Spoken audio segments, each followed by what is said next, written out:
Good afternoon, and thanks for joining us here at KTNT. I'm Steve Rogers, and this is your news. We've just learned that less than 6 hours before the railroads of the United States were nearly shut down by a walkout of union employees, President Kennedy has signed anti-strike legislation which was only passed minutes earlier by the U.S. House of Representatives in order to thankfully keep the railways open.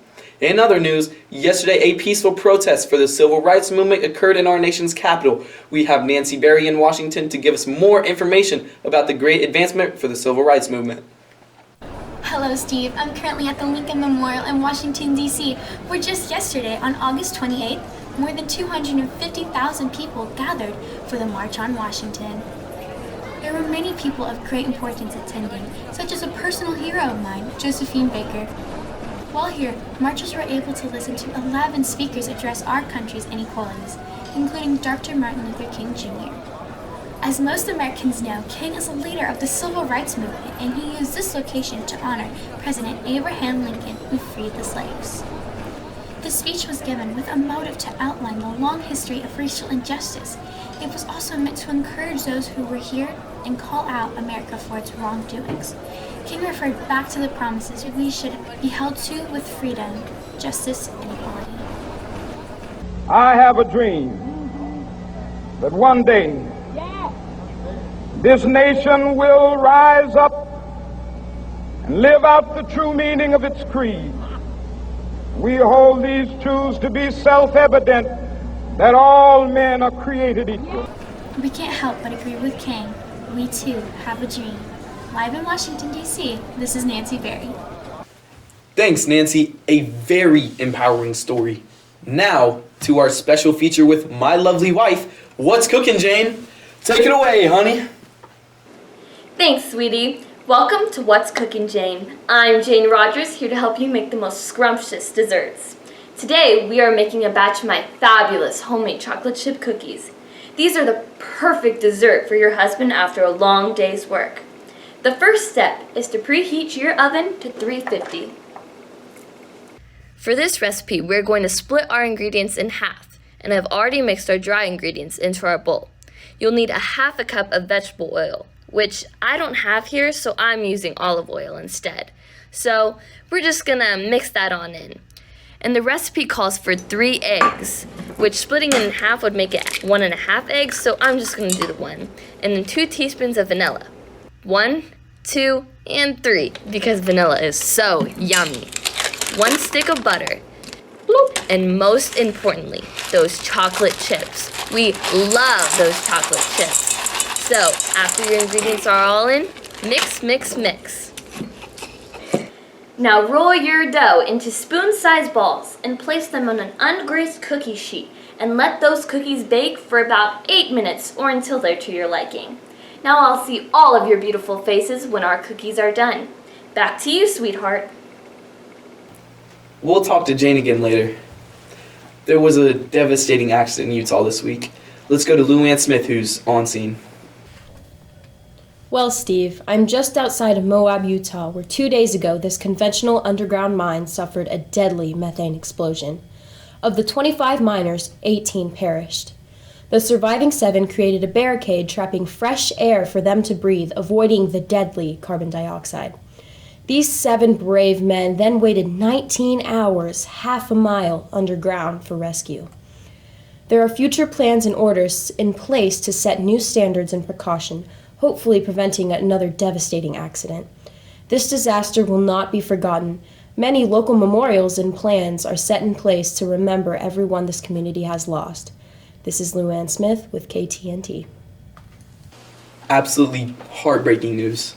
Thoughts and prayers go out to the family, community, and those involved in the accident. We'll be right back after a quick word from our sponsors. Have you ever dreamt of that perfect bite of seafood? Well, here at Larry's Lobster Shack, you can eat all the fish you want.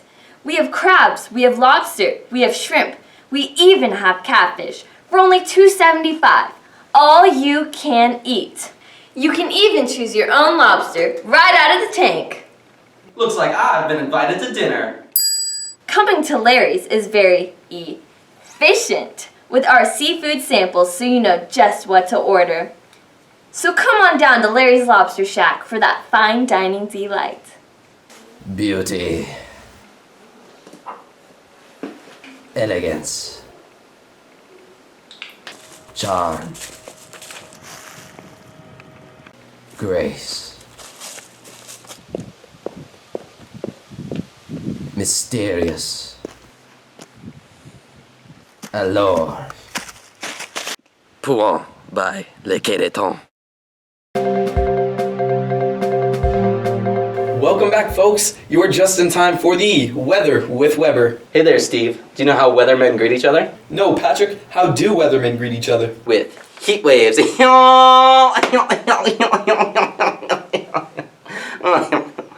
Anyway, so far we've reached a high today of 76 degrees, but tonight those temperatures will drop slightly with the low in the mid-60s by 7 p.m. Tomorrow, the temperatures will be about the same, but the skies won't be quite as clear, with the high around 75 degrees and the low dipping into the 50s. On to the weekend. Saturday, we'll see much of the same below normal temps we've been having, with our average being in the mid-60s. We'll see a high of 67 and a low 57. On Sunday, however, there is a chance of rain, so you may want to strap on the old raincoat. Besides that, we'll see a cool 64 degrees, and the low that night will dip down to 54.